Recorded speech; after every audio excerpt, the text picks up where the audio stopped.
कधी कधी पालक भाजी, आंबाड्याची भाजी, हिरव्या भाज्या कुठल्याही असतील ना, त्याच्या मस्त अशा भाकरी करून खायच्या.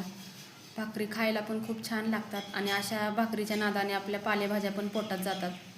तर मी इथे थोडीशी पालक घेतली, थोडी हिरवी मिरची घातली 4-5, थोडासा लसूण घातला आहे, थोडंसं जिरं घातलं आहे, मस्त बारीक वाटून घ्यायचं.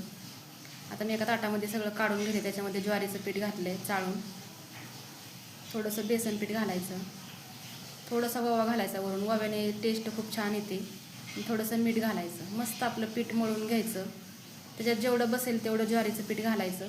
पीठ जरा पातळ होतं म्हणून परत ज्वारीचं पीठ घेतलं. मस्त पीठ मिक्स करून मळून घ्यायचं.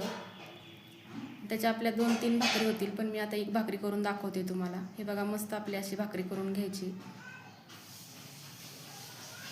अशी थापून घ्यायची. मस्त मस्त आपली भाकरी तयार झाली. थोडे वरनं तीळ लावायचे त्याला. तिळाने अजून भाकरी छान पण लागते, दिसायला पण छान दिसते.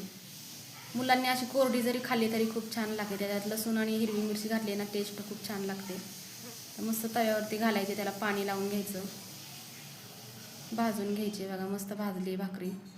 अशा पद्धतीने तुम्ही पण करा, खूप छान होते आणि पालक पण आपल्या पोटात जाते.